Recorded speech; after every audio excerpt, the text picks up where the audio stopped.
চলছে হাঁড়ি ভাঙা প্রতিযোগিতা। বুদ্ধি আর কৌশলে জেতার চেষ্টায় মরিয়া সবাই। যে খেলার অধিকাংশ প্রতিযোগী আবার প্রবীণ। একই আয়োজনে দেখা গেল গোলপোস্টে বল নিক্ষেপ প্রতিযোগিতা, যেটিতেও অংশ নিয়েছেন প্রবীণ নাগরিকরা।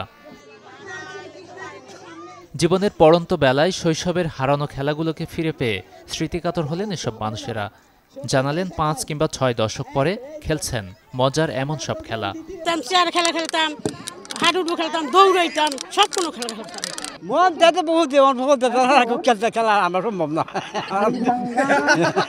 মন তো কত দেখি আমরা স্কুল জীবনে এই খেলাগুলো বেশি খেলছি। ঠিক আছে, ছোট ছিলাম তো অনেক বছর পরে আজকে আবার খেললাম, ভালোই লাগলো।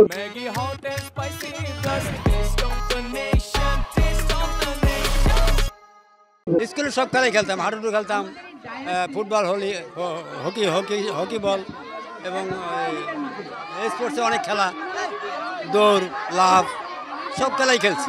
গ্রামীণ ঐতিহ্যবাহী নানা খেলাধুলার এই আয়োজন মূলত প্রবীণদের জন্যই। রাজধানীর কল্যাণপুর পরাবস্তি বেলতলা মাঠে ২ শতাধিক প্রবীণদের নিয়ে এমন আয়োজন করে এজিং সাপোর্ট ফ্রম ও জন উদ্যোগ। বয়স পেরিয়েছে যাদের ষাটের ঘর, শরীরও সায় দেয় না আগের মতো। প্রবীণ এমন নাগরিকদের উৎসাহিত করতে খেলাধুলা আর উপহার দেওয়ার এই আয়োজন করা হয়েছে বলে জানান আয়োজকরা। এরা আমাদের সমাজেরই অংশ, এরা একদিন আমাদের সাথেই ছিল। আজকে সমাজে তাদের অবস্থান ভিন্ন, কিন্তু আমরা আজকে এখানে আপনি দেখেছেন প্রায় ৩০টা গাড়ি আমাদের সমাজের যারা বিত্তবান মানুষ তারা এসছেন উপহার সামগ্রী নিয়ে, পুরস্কার নিয়ে, আর্থিকভাবে সহায়তা করে। এই যে আজকে আমরা ২০০ প্রবীণের আয়োজন করলাম, সেটার মধ্য দিয়ে আমরা এটা দেখাতে চাই সমাজের কাছে যে আমাদের প্রবীণরা সম্মান মর্যাদা প্রাপ্য, তাদেরকে আমাদের এটা দিতে হবে। এটা আমাদের প্রবীণরা কোনো সমাজে করুণা দয়ার পাত্র না।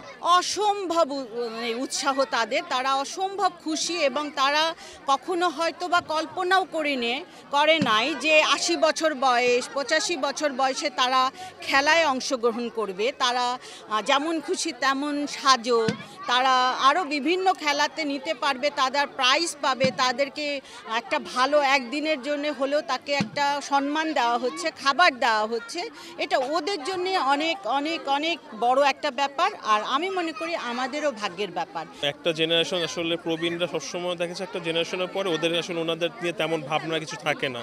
সো আমাদের পুষ্টির পক্ষ থেকে এবং এখানে যে অর্গানাইজার তাদের পক্ষ থেকে ওদেরকে নিয়ে যে ভাবনাটা এবং একটা ভিন্ন ধর্মী একটা অনুষ্ঠান উদযাপন করা, সেটা আসলে খুবই অ্যাপ্রিসিয়েটেবল এবং ফিউচার আমি আশা করবো তারা রেগুলার এই ধরনের প্রোগ্রাম করবে।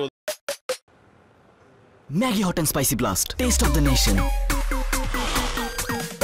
সমাজের বিত্তবানদের খেলা হিসেবে পরিচিত গলফ খেলাও অনেকের জীবনে প্রথম উপভোগের সুযোগ মিলেছে এই আয়োজনে।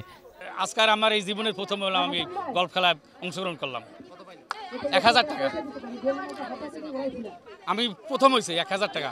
আজকে আমি অতিরিক্ত আনন্দ বেশি লাগতেছে, মানে এরকম হুড়াহুড়ি পাড়াপাড়ি ৪-৫ জন মিলে সবাই ফাড়াইতেছে, বেশ ভালোই লাগছে। বেলুন ফোটানো, দ্রুত হাঁটা, বালিশ ছড়া সহ মজার মজার নানা খেলায় দিনটিকে সোনালি করেছেন অসহায় শত শত প্রবীণ। গাজী আনিস, চ্যানেল 24, ঢাকা।